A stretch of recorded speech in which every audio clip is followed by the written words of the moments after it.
Hey, but we gotta do this here together. Boss. It take a team Boss up. to achieve the dream. We pay the cost to be the boss. Invest without loss. Young Boss Media, your coverage get tossed. From lab stabs, videos too. Tapped in the movies, a who's a who. Shows, pros, just do it, Bo knows. Entrepreneurs, plan, see how it grows. Fly magazines, we flip the scene. Check out Ray James, he on the big screen. By invitation across the nation. Young Boss Monica, she know what she facing. The leader of the crew, she know what to do. Check her out the front if you wanna come through. Only if you got her master plan. Make it in the control room, holla at Stan. Bless the half staff, thank God we healthy. Bossed up media, we taking over Chelsea.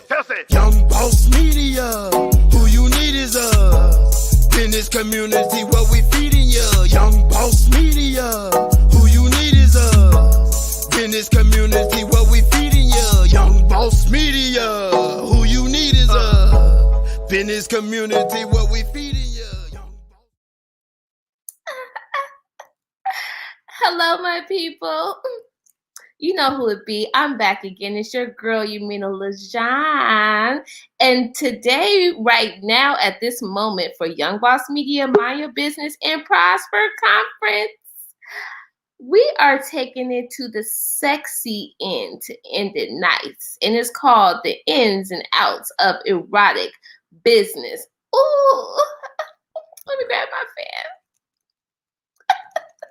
Now, if you're just now tuning in, some of y'all may know me, some of y'all may not. I'm one of the hosts I am the host of Make Lemonade, and we're on Tuesdays. And I'm also the host of Red Light Special Live, where we talk about sex and relationship tips. And now that we're in this whole era of generational wealth and bossing up and then being super excited and lovely about your womanhood, we're going to talk about it. But before we do all of that, I want to introduce you to our panelists today. Ooh, child, we keeping it sexy. So first we have intuitive healer, self-love coach.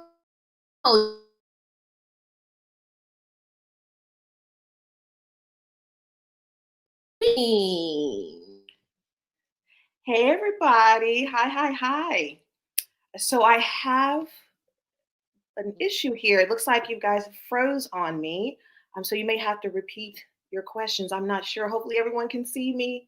Hey.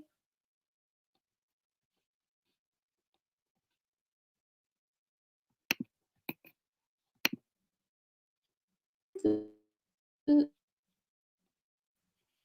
you see me? Can you hear me? I can hear you, but I can't see you yet. Because I need to see you, first of all. So we have to fix this. I need to see all that sexiness. Okay, we're going to fix it. So let's bring in our next lady. We have J. Rose, event curator and host of the J. Rose Experience and Make Lemonade. How are we doing over there, J. Rose? Hey, how you doing? I'm doing great. I can't wait to get real sexy with y'all tonight. Can you see me? Can y'all see me? Yes, girl. We see you. Yes, I needed to see everybody personally. Okay, there we go. We get in it. Okay. All right.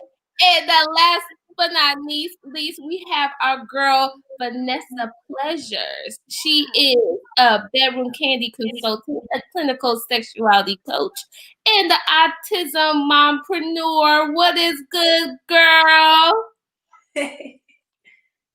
How you doing? Uh-oh. We can't hear you. Baby, you're mute. Can you hear? Can you hear me? Can you guys hear her? No, unfortunately. Oh, you might have it on mute, so you might have to unmute it. Or you might have to come out and then come back in. Mm-hmm.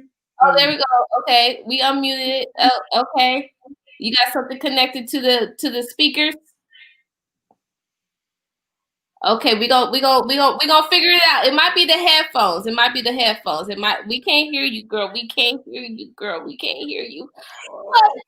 Let's get the mood set right. What's up, y'all? You all are looking nice, juicy, and sexy. I'm about to get my candle together. Set the mood, because is it a scented candle?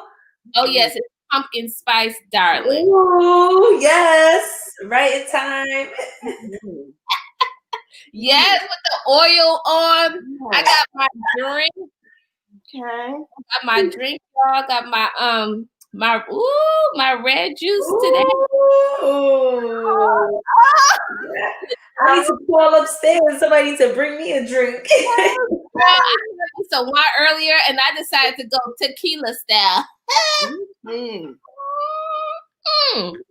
Here for All it. right. We still can't hear you, babe. It might be the speakerphone. Uh-oh. All right. So let's get into it. She'll be back, y'all. Okay, so all of us are involved in this erotic business in some way. It's either we're a dancer, we're a curator, we're an artist, and just being a woman anyway. We're always put in this whole panel or expectation of being erotic and sexy and all of that. And so first, before we get into our whole questions, I would like to ask each one of you, how did you get into your business? And I'm gonna start with you, J. Rose.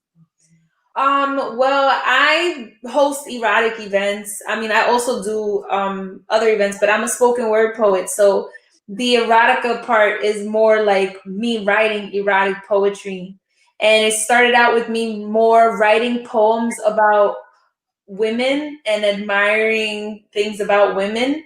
Like physically, and then it turned into something like sexually, and then I started writing erotic poems, and it turned into something that I really love doing. And then I started performing erotic spoken word, and that's kind of where it all started, from writing the poetry. Right. I love that. And you're going to be performing for us today. Yes, I got a piece for y'all tonight. Okay, yeah, she got a piece. Now I want to come over to you, Miss Perle, because I know that you are a burlesque dancer. You are a businesswoman. You've been, opening doors and keeping the legacy moving for Black women in burlesque. And I just want to ask you, how did you get into this business? You know what? By this beautiful ancestral design. First of all, I truly believe that Josephine Baker chose me herself. My life has imitated hers. And I was in New Orleans, just escaped the ghetto. It ran. I was like, and good day, I'm going to be somebody. And so I literally arrived in New Orleans, opened up the newspaper, and there was an audition for this all-Black burlesque musical that this Black woman wrote, produced, all the music, and so I went in there and I was like, I'm not a burlesque performer, but I'm going to get this role. And I did. And so that's when I started researching, and I found out about people that are, burlesque legends. Toni Elling, who was Duke Ellington's best friend. She's still alive. Okay. Josephine Baker, of course, Lottie the Body, who just passed. And I was just like, oh, there's a place for me to take control of my body. You mean I can show my body on my own terms and use my voice as I please? So I was hooked. I did not have to be convinced. So that's the short version of how I started. Yes, I love that. The spirit spoke to you. She said, this is what I want you to do, and to believe that. Yes. Yes. And I feel you on that, because, I produced a burlesque show called Red Light Special, A Night of Urban Burlesque. And just getting into that, what motivated me and inspired me to do that was the fact that when I would go for auditions for burlesque, I would be the only Black girl. And then when somebody would hire me, it was only because they wanted to have the token Black girl. You know what I mean? So I don't want to have somebody else making decisions for me and then trying to exploit me. If I'm going to talk about being a Black woman, being sexual, being sensual, I want to own that, and I want to produce that myself. So I love that you ladies are, you're taking control over the narrative instead of somebody doing it for you. Absolutely. Mm-hmm. Absolutely. Yes. So I want to ask you, ladies, because you guys are, first of all, you ladies are beautiful and you're sexy. So I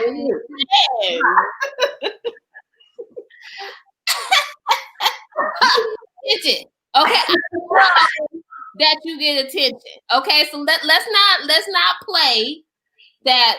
You know that you're delicious. Okay, so like, what is the first thing like people ask you when they find out about what you do? Man, woman, either it's a guy that is interested in you like as a partner, or even if it's just somebody just who finds out what you do. What's the first thing that they ask you? I'm gonna start with you, Perle. Well, unfortunately, if it's a man, the first thing they ask me is to come and entertain them and their boys. For free, usually. Oh, I've got this party, it'll be great publicity. And I'm so past that. Right. And if I want to do something just for publicity, I'm going to make sure that it's something with substance, not performing for you and your friends.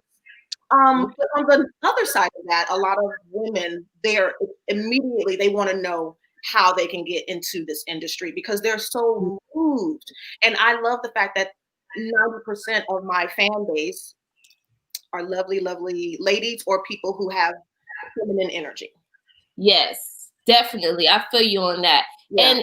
And I feel like I'm pretty sure your audience is mixed. It's not just Black diamonds. It's not just a Black audience. It's a pretty eclectic audience because people love when the Black woman is sexy and confident. You're going to attract everybody. You know what I mean? And that's good for us so that we can truly, like you said, control the narrative on our own terms. And so in order to control the narrative and inspire a narrative, we have to be brave enough and know that when we are curating something, we're no longer the token per se. We are in charge here. And we are so many people and letting people see who the Black woman, the Black queen truly is, honey. Yes, I heard that. Now, Vanessa, we got you, girl. You in? Can y'all hear me this time? Yeah. We're in the building now. Okay. I was like, I want to. We're gonna switch devices. We're gonna get it together. Because nasty to talk about. We're making it happen. I'm so happy. Thank you for being here. So I was just asking the ladies, we're talking about what we do, and I know that you've been in the industry in a while. So before I ask you the question I asked them at first, what do people ask you when what's one of the first things people ask you when they find out what you do? Oh my God. So immediately they assume sex work sometimes, right? So, people hear sex coach and they hear it as something different. I said, well, what does a coach do, right? If you heard lifestyle coach, if you heard basketball, coach, do you think that they're necessarily out there doing the act? No. I help, right? Encourage, motivate people. I help them identify the things that they're strong at and where they want to work on, all that type of stuff. But in the sex industry, it's such a beautiful rainbow of topics that I come across. So it could be, I'm trying to figure out what my G-spot at, or it could be, I'm trying to come back from sexual abuse. You know what I'm saying? It's very unwise. So I hear people ask me that. And then another common question that people ask me, so you must be a freak. Right. And my thing is, if I am one, you just lost your chance to finding out. Right. Up in your face, like, yeah, I'm a freak. Lick these titties. Yes. First of all, if you about this life, you ain't gotta be, out there with it or whatever the case is. Those who need to know will know. There you go. And before we even move on forward, what's all y'all sign? What's your sign, Vanessa? I'm a Pisces. Ooh, what is that? What's your sign, Perle? I'm the nurturing Cancer. Another water sign. Okay. What are you, say, Rose? I'm a Leo. The fire. That's like some fire. But my moon is in Leo, girl. My moon is in Leo. So I love it. Yes. So get into the question to you, J. Rose. What is the first thing people ask you about, when they find out what you do? What's the first thing they ask you? Is usually the men usually are the ones that ask what they asked Vanessa, where they was like, oh, you must be a freak, you know. But women tend to, like Perle mentioned, they're more supportive of it. So I've had women approach me and be like, oh my gosh, girl, that poem was so hot. Like, and they almost are like admiring, I guess, my bravery for going up there and like empowering myself and, you know, speaking my mind, you know, the way I want to. So women are very like welcoming, and men are just so creepy about it, you know, like it's just like, no. And they think, they also like, sometimes I actually stopped posting my erotic poetry on social media because a lot of men thought that was like an invitation to slide in my DMs and be like, oh, look what the poem did, or like, you know. So it's like, y'all just out there messing it up. Y'all just gonna mess it up and we're not gonna do it for y'all no more. So what do y'all feel about OnlyFans? Do you see that OnlyFans is like, I don't have an OnlyFans, but I see that people are really jumping on OnlyFans. And I know girls who was making money off that before. And now everybody trying to put the twat up in the camera, you know what I'm saying? Because they know they try to get this extra, you know, money. Now, with this whole OnlyFans coming in, this whole virtual, you can sign in if you want to see my feet, you know, how can we as business women in that particular category, how do you feel OnlyFans could be beneficial? Do any of you ladies have OnlyFans? Well, I don't have OnlyFans, but I know I have dancers who have it. And honestly, I can't say that it's necessarily a bad thing, because in the midst of a pandemic, look, they lost work too. Right? So I respect the fact that they were able to take their craft on a platform that allowed them to still sustain and, you know, work their art and whatnot, and you know, keep going with it. And then realistically, even me, I moved to virtual things when I realized I could make this from my couch. I could earn this from my, you know what I'm saying? So I'm not mad at the hustle, but I do think that there are some people who get on there and it's just no art to it. So I like to see when it's done with a real tasteful talent, like, you know, they're really putting on something that is like a production as opposed to just a person in a house. You know what I mean? So yeah. I feel you on that. Did you want to add to that, Perle? Yes, I don't have an OnlyFans, and but I've actually been teaching and kind of performing online since 2014. And one of the things I've been encouraging everyone to do is to remember, especially people of color, that we still always like utilize every platform, but make sure you're utilizing that platform to build your own platform. So I think anyone who has an OnlyFans needs to make sure that they have a private membership on their own. Because OnlyFans could be gone today or tomorrow. You know what I mean? And also make sure that the people who are your fans on this platform, that you're getting their email address so that you can have a real long lasting relationship. It's about longevity. Right. And, you know, I agree with you when it comes to longevity. And I also believe in longevity and quality.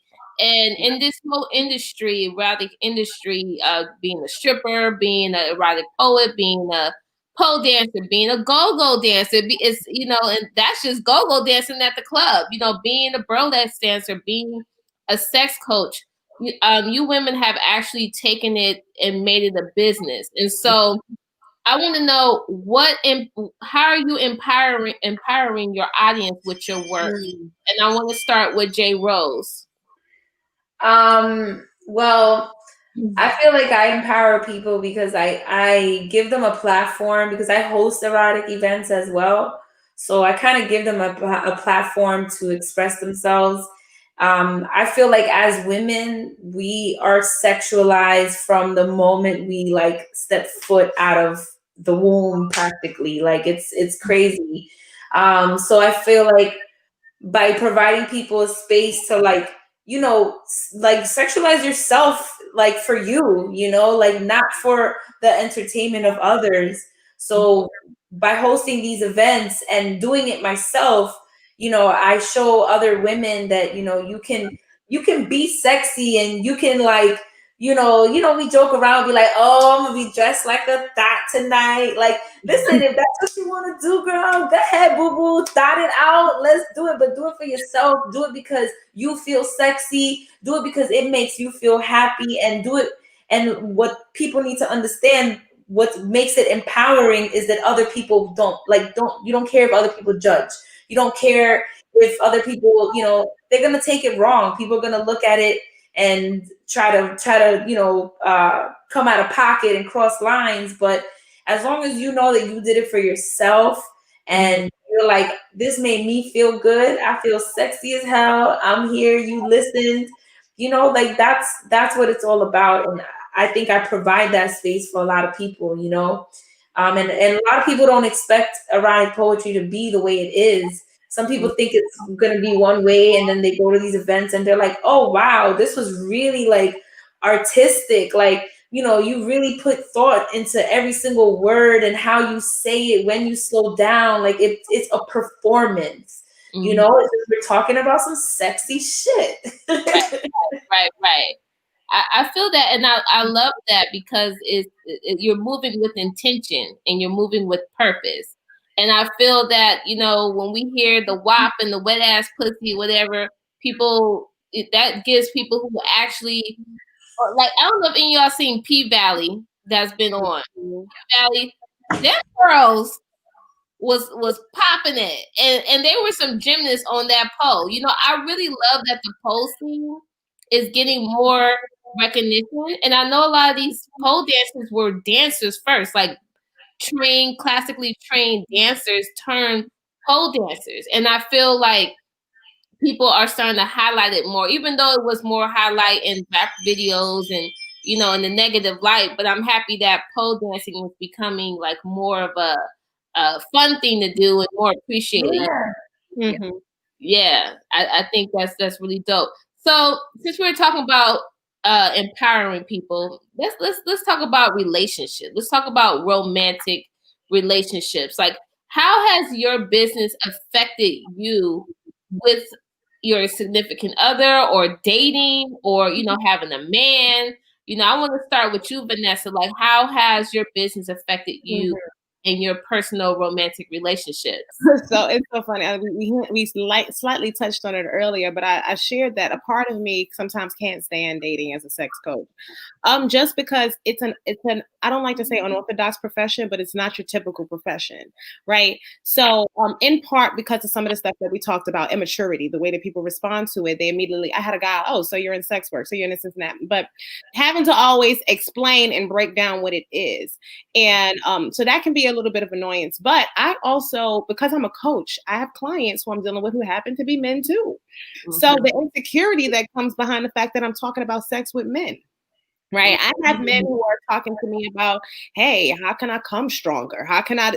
And I'm guiding this person through things that they can do and products and things that they can incorporate to get to that point. But, a guy sitting next to me, hearing that conversation on the couch is like, so, and not necessarily that I'm always talking to a client, sometimes they calling me last minute, like, hey, Kasha, just really quick, I need a da-da-da-da. And I'm like, so talk to me. Tell me what's going on. So you want to use that behind. So, so I'm always talking like that with individuals. I identify as, I say, bisexual, part-time gay, whatever you want to call it. I clock in, do some gay shit, clock out, go back. Right. So even when I'm dealing and talking to a woman, right? And, I've had a client FaceTime me after it's just really, really, really short. She and her, she was getting married to a guy who was having erectile dysfunction. Mm-hmm. Long story short, he was having an issue with coming. He would stay hard and hard and never come. So I had recommended some things that they can use, cock rings, stuff like that. And I was like, work with it. It might take some time to work with it. So when she finally came, she FaceTimed me after sex, would come on her shoulder, like, girl, look. And I'm looking at it and she's like, he came all over me. And I'm in here, it's the middle of the night, and you the only person that can wake up. And I'm like, girl, he came. Boo laying next to me like, show you some nut on her shoulder, and I'm like, you don't understand what just happened right now, like, so you got to get with this, because those are the type of calls I get, what I'm saying? That is the best story I ever heard.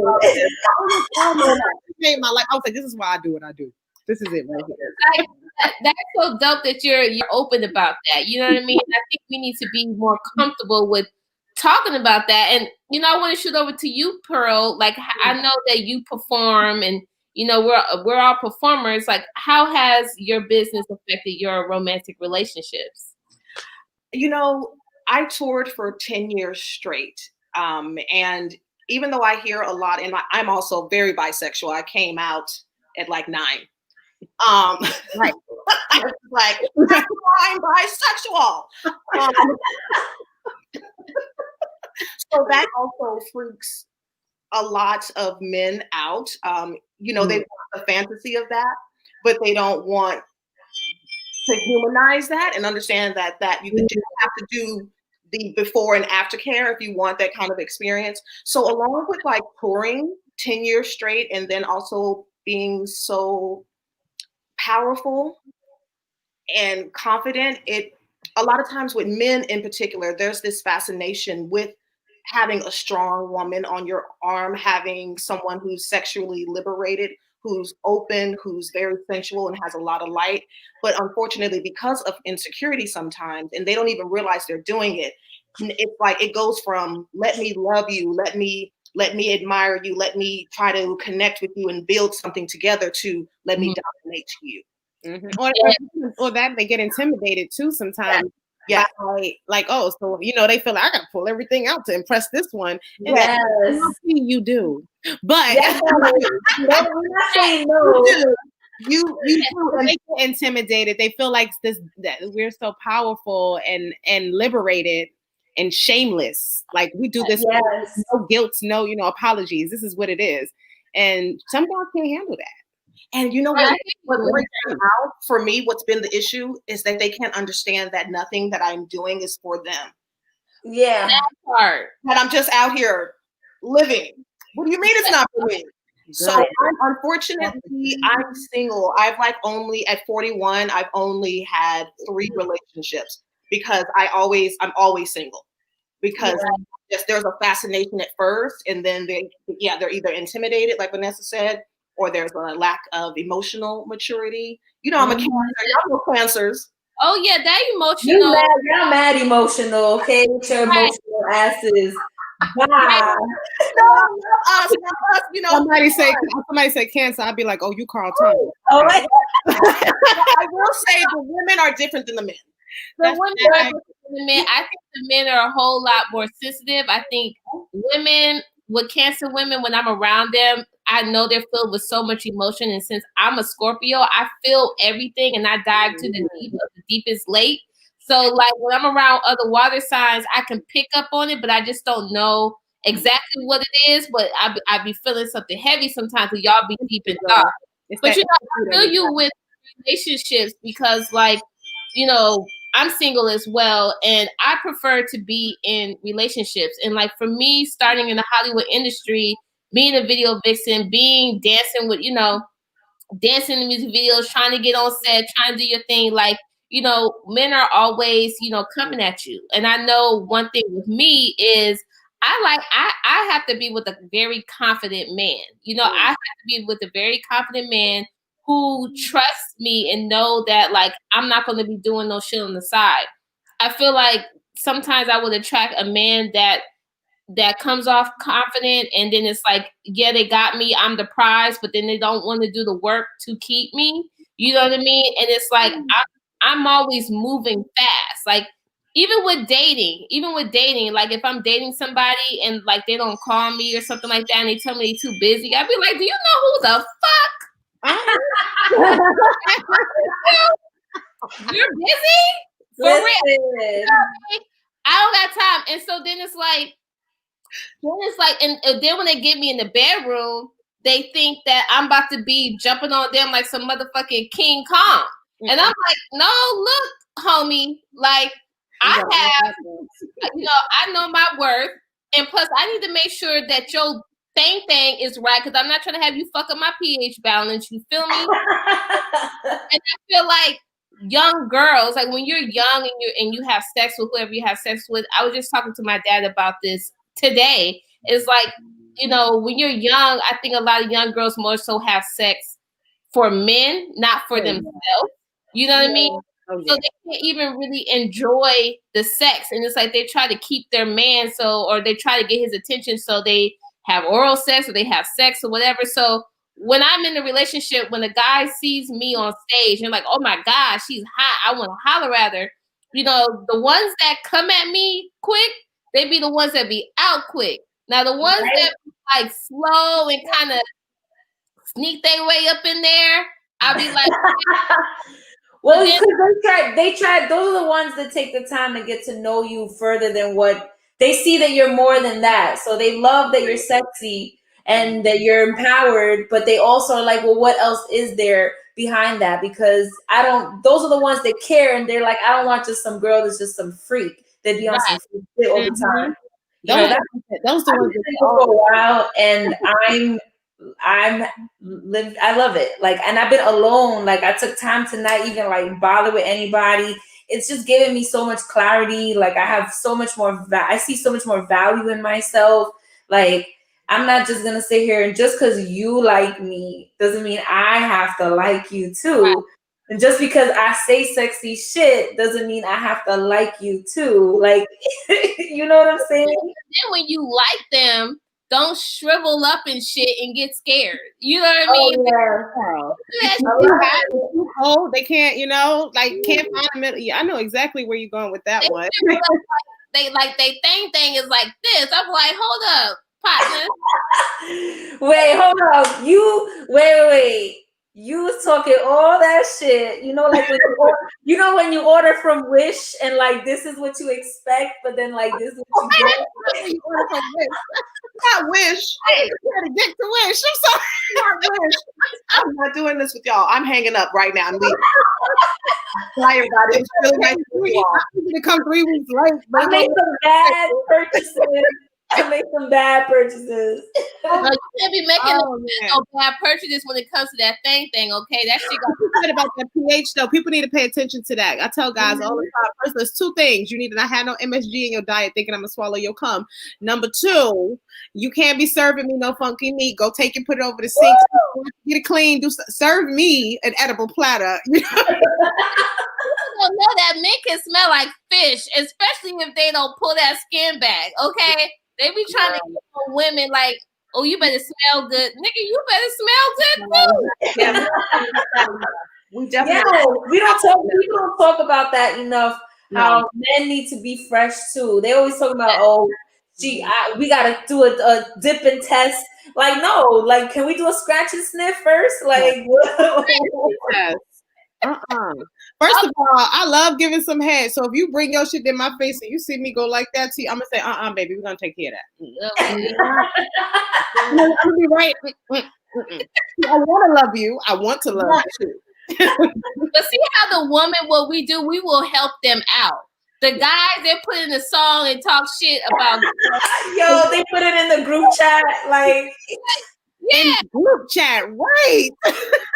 Not realizing that either their dick or someone else's is why she's off balance. Right. Bad bacteria to my coochie. My natural self-cleaning oven be like, get that away from here. Yeah. This is what. Okay, so let me move on to this next question, right? So, you know, when Cardi and Megan came out with the WAP, right, and everybody was speaking so negative about them and all that stuff, I really was disappointed to see how many women were talking so much shit. Cause I'm like, I grew up with Trina, and Trina was letting niggas eat her while she was on her period. Okay, that's what she was saying. So what you say now is PG-13. So you know, I like the fact that if you're a rapper and you want to talk about your poom poom and you're the one that wants to talk about it, because I know back in the day the men were telling them to talk about. You know what I mean? Yeah. So how y'all feel about this backlash on this WAP? You know what I mean? I'm gonna start with J Rose. Listen, WAP is nothing but an erotic poem to a beat. Okay, if you go to an erotic event where they do erotic spoken word, there is nothing on that song that I have not heard in other words, or like there's nothing that they said that was like, oh my gosh, they nasty. Like, nah, I was like, bars. Yes. But because people want to be, they just need something to bitch about. If you go back and you listen to some of these old Motown songs and stuff like that, they was like them old R&B songs, they were saying some nasty shit. They just finessed it a little differently, but because our generation, or like the times that we're in now, people are like, listen, we not doing all this beating around the bush. Here's the bush right here. Bush. I don't like no bush, okay? I like to have my I like a clean slate. But it's so funny though, because okay, what about I used to be scared of now I throw lips. What about making Sprite cans disappear in your mouth? You know what I'm saying? So we're sitting here acting like this is a new brand of hip hop or a new genre. It's unknown. How about BET After Dark? Like how you back in the day. Right. You know what I'm saying? So and I don't care what you say. All I'm saying, people who criticizing Cardi and Megan, if Lil Kim dropped at any, they'd be, I gotta go with Noire. What? They would be just like that in 0.2 seconds. So I agree that that's the case. But I appreciated what Cardi B and Megan did with their music video, right? Because they took it as an opportunity to plug other women who were in the industry and in their arts and whatnot, and put them into it. I saw some they took some people who are more up and coming and on the rise, and gave them their platform, and you gotta respect what those women did in that form of empowerment by saying, sis, you don't really be out there with this wet ass gushy, but I'm gonna show you my sis got it, and she got it too, and I appreciated the variety that you saw. So you can look at the negative connotation and say, oh, they saying this and they saying that, which I really didn't think was, like you said, all that negative. But you can also look at how they took something highly controversial and still managed to empower and women throughout that. And I really respected that. And then I told everybody, look, y'all can say what y'all want to say about WAP. WAP does sold more lube for me than anything. If you understand, as we change your life, the wet and gushy change sometimes too. And if you ain't got it, it's good. I got the lube for you. Right. We get you that straight, okay? So I had an older lady reach out to me, and she was like, "Listen, I don't got the WAP, okay?" What do you got? And I was like, "You trying to go straight line CBD? You want the slip slide?" Marathon? She was like, "I want the wet and gushy." I love it. This song has really opened. See, this is the shit that I love, because this conversation has opened. This song has opened the conversation for women to talk about their vaginas and what they're going through and what my pussy ain't wet. So what do I need to do so I can get it wet? Oh, that's what she's talking about. It's opening a conversation. Now things are different because we have the internet. If you're already in this business, you can use that to your advantage. On the other end, as Black women, as Black and brown women, we also want to make sure that we have more joyful images of us and do more self-care. And even though this is empowering to women, we need to extend and expand that empowerment.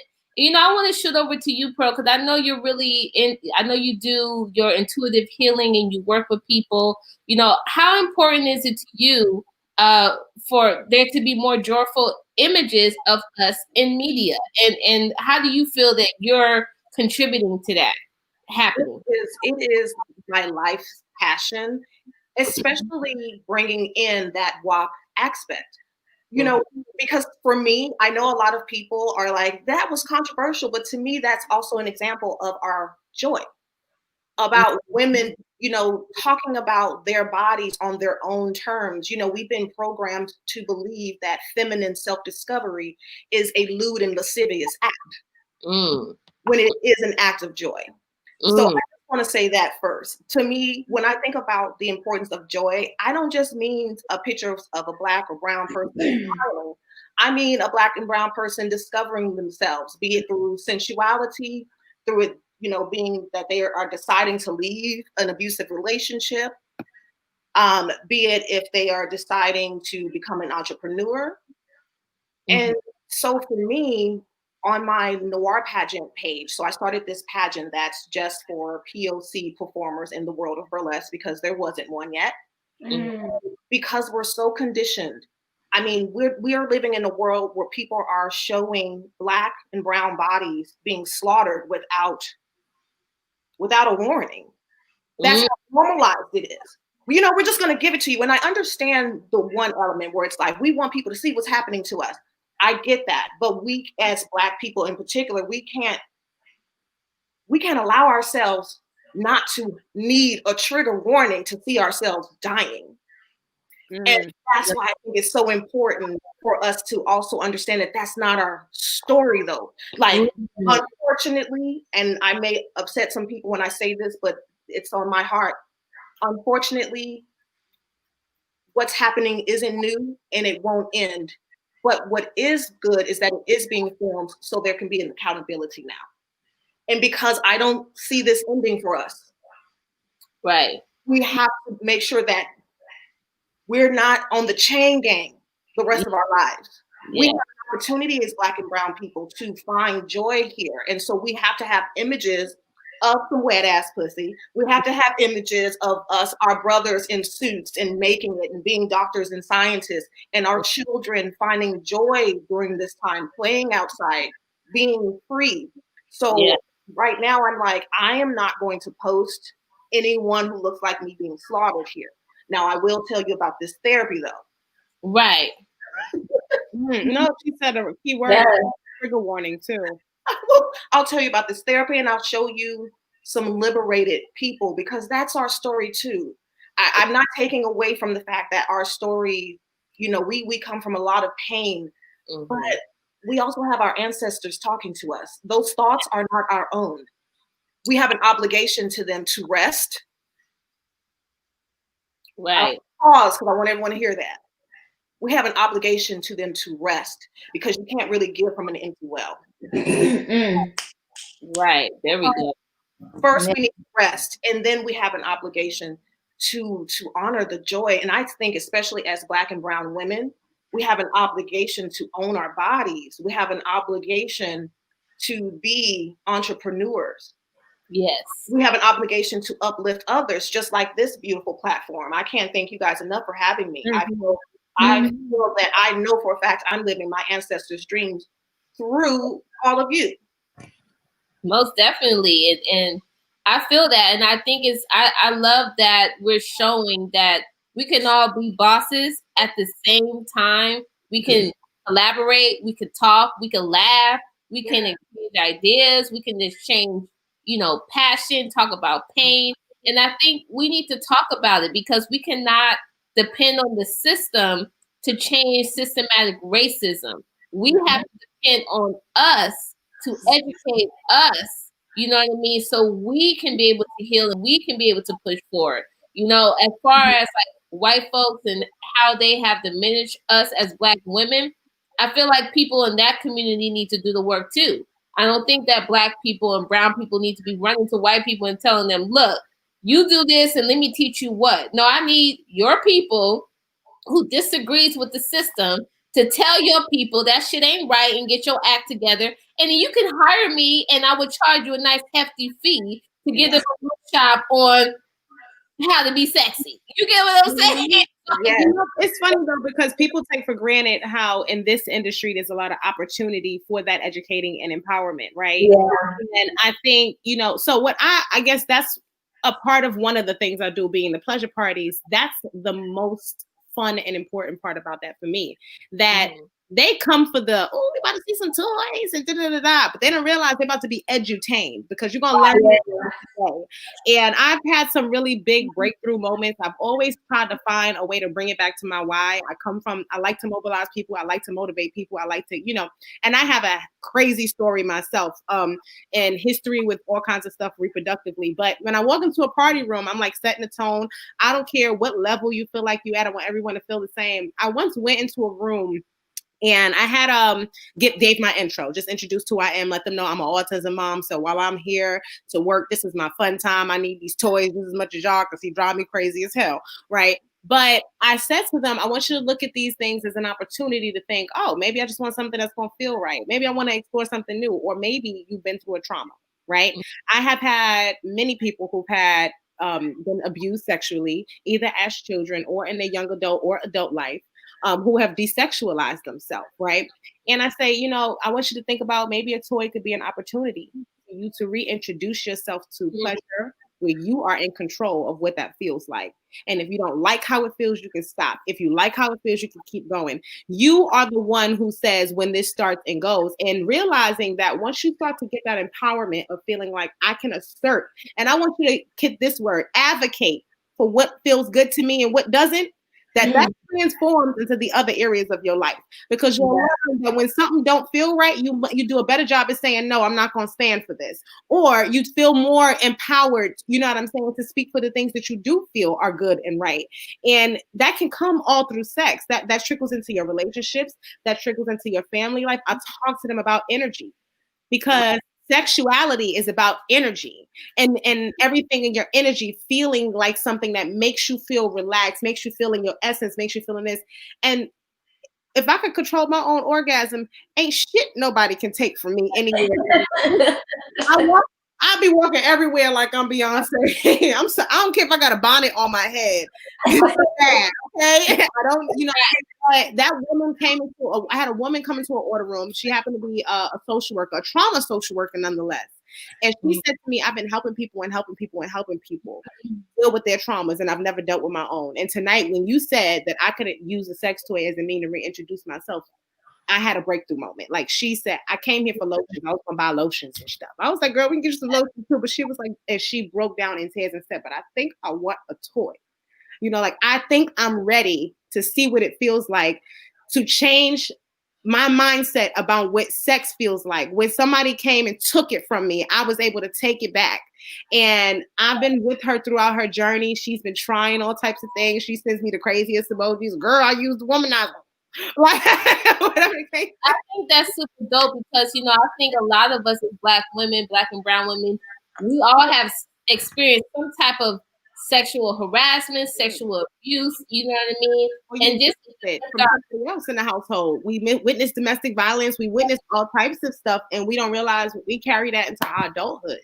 Right. And so my next question is, and I'm gonna start with you, J. Rose. Why is it important to teach the youth about sexuality, especially since there's so much sex on the internet and they have easy access to it? Pornhub, so I'm gonna shoot to you first. I just think it's important they need to know, because they have to, especially when they're so young, they don't have a full understanding of sex. And like Vanessa said, it's an energy thing. And when you're young, you don't really have an understanding of what energy means or what that is.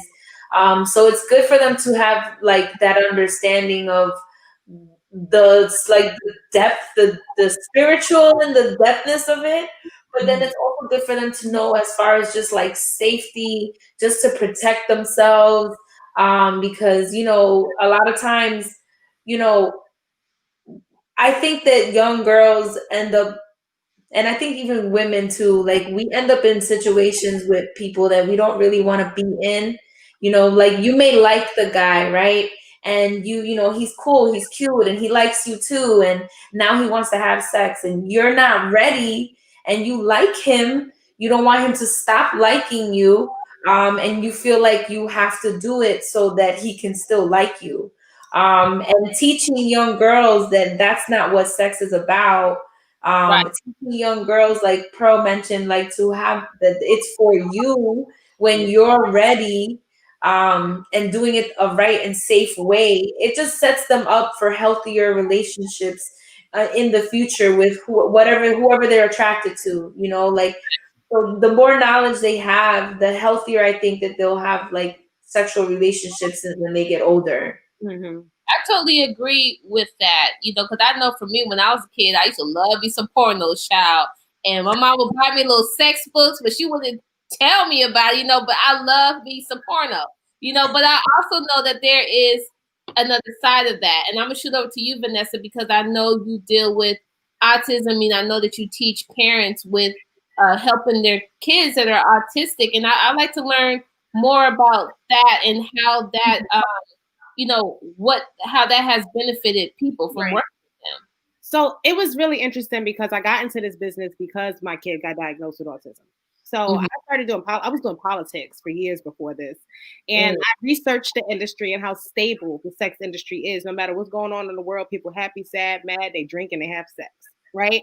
So I was like, that's where I need to be, because no matter what happens, I need to sustain my household. But I wanted to be able to be at home with my child, being hands-on.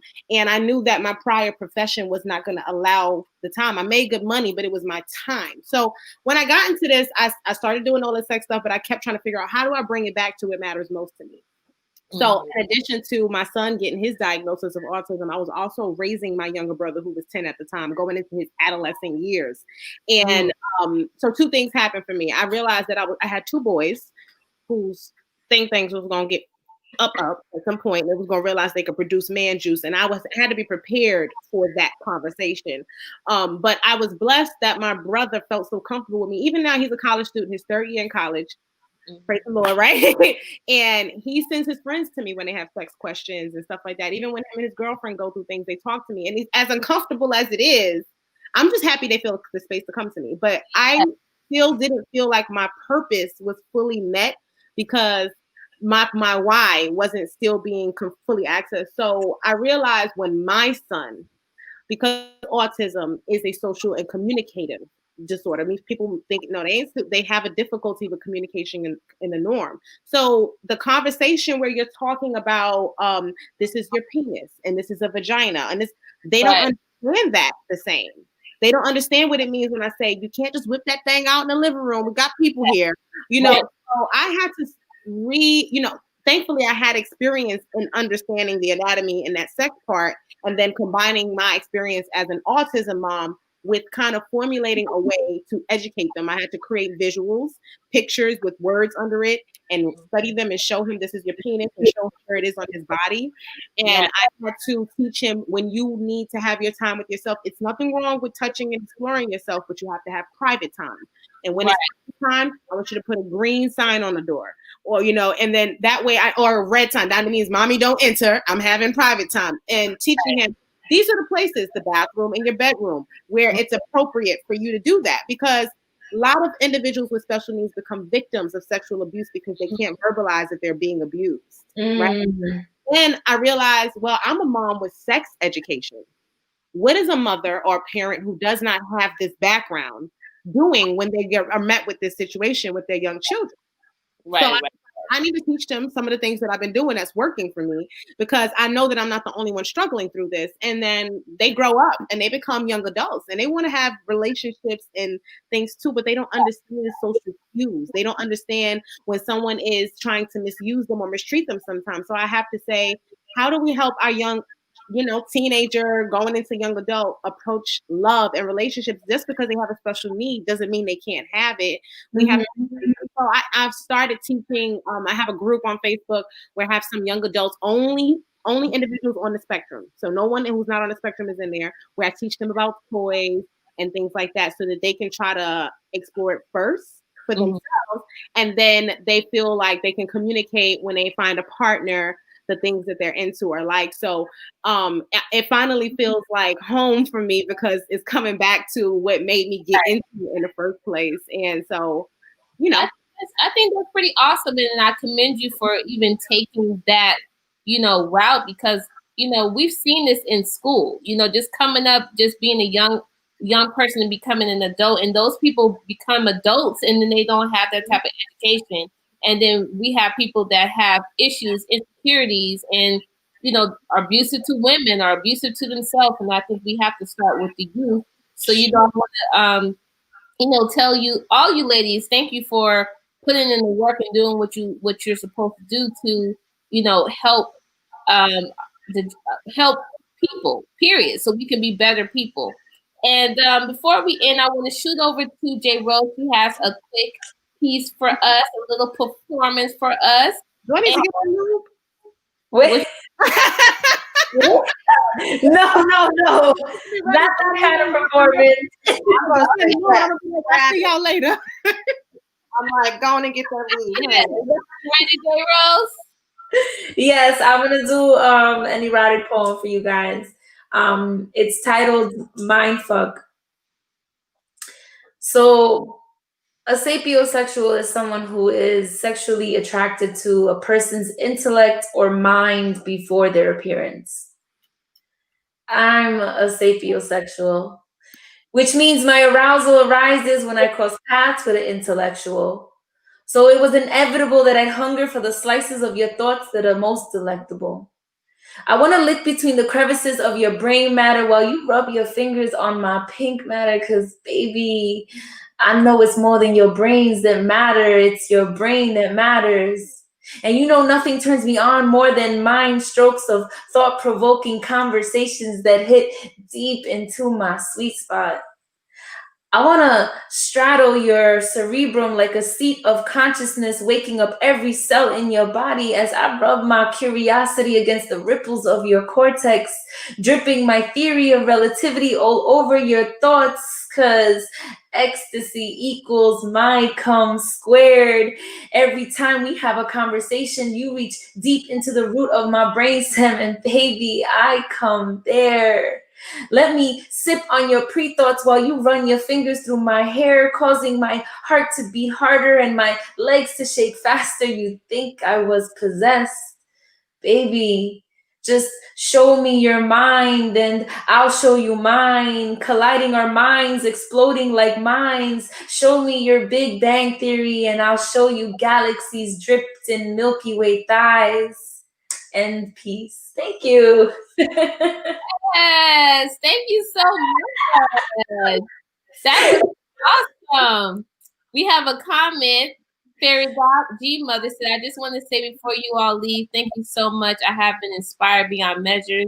Love you all. You're welcome. You're very welcome. Before we end, last little thing. Okay. The poom poom health. I tell me, I'm ready for this.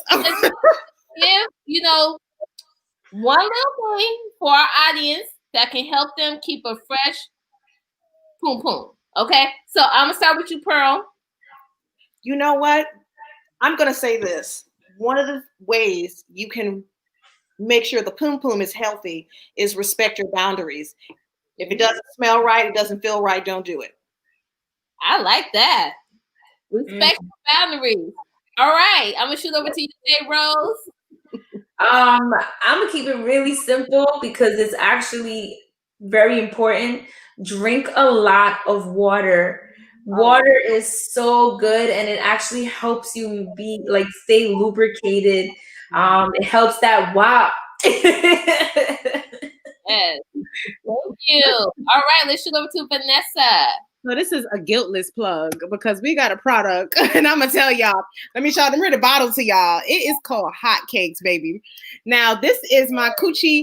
It make your coochie smell like hotcakes, but it's a blend of essential oils. So it's a coconut oil base mixed with other varieties of essential oils. And you even see if it gets cold, it solidifies. You got to warm it up sometimes. You take a few drops of this after you bathe and you place it and rub it on. So you got to moisturize the vaginal wall thing, so it's external. You're placing it, but right along, you know what I'm saying? The coochie lips.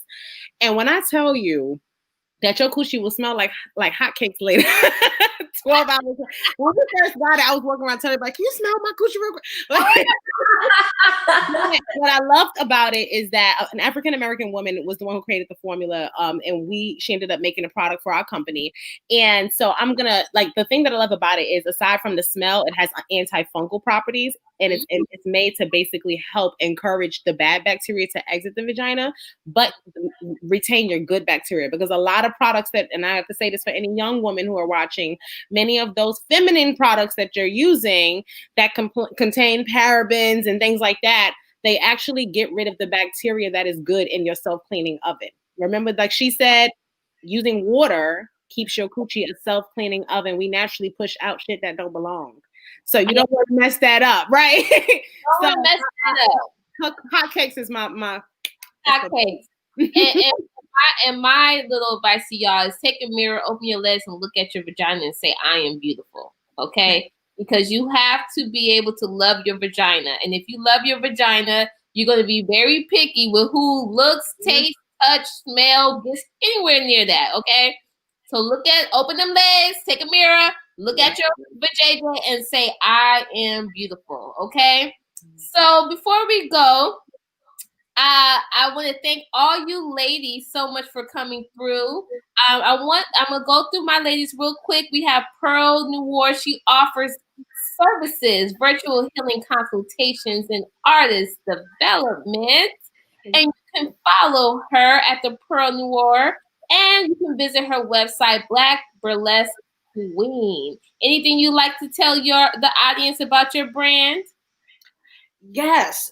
What I want to say is that I'm just really adamant about honoring our ancestors, honoring the voices that we hear, honoring our joy, honoring our resilience, and the importance of honoring every emotion. And therapy is a gift. Mm. You know, telling your truth is a gift. It does not make you weak. It makes you strong to be able to connect. So please be sure, even if it isn't with me, make sure that you are honoring your self-love and your healing journey with somebody. Make sure that you're getting some kind of guidance. So thank you so much. And you guys can see her right here. You can follow her on Instagram, her website. We're going to shoot over to J Rose. Yes, and her services. She got a lot of services, okay? She's curating, hosting, social media marketing and management consulting, graphic design and video editing, and spoken word workshops. Anything you would like to tell the audience, J Rose? You know what? Just follow me on any social media platform. I'm super accessible. If you have questions, you need mentoring, you need advice, you need someone to host, just holla at me. I'm on the gram, I'm on Facebook, and stay focused on yourselves, guys. Yes, stay focused on yourself. I heard that. And then we have our girl, Vanessa. She offers so many services. She got bedroom candy coded independent consultant, pleasure parties, erotic events, and adult toys, clinical sexuality coaching, and exotic entertainment management. And you can follow her at all of her locations on Instagram. Anything you would like to tell our audience? Sure. So first of all, this is an open invitation to reach out to me with your questions, your guilty questions that you feel like you don't want to ask.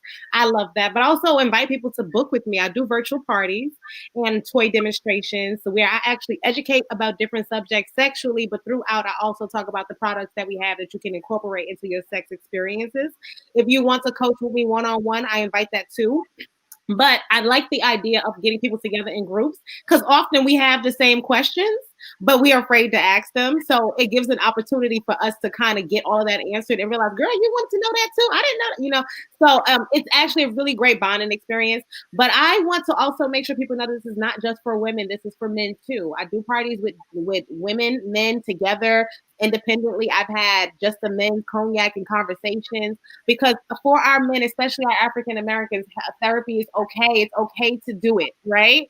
Yeah. And I find that some of my male clients are some of the most depressed, right? Because they don't have that many areas that they can be open with. So I want to invite you to reach out to me. I'll give my number also. If you text the word contact to 347-657-6575. That is my business cell. It will reply to you with all of my info, but it is also my personal number where you can contact me and talk to me. Yes. Thank you so much, girl. Thank you. You guys, y'all know that you can catch me, your girl.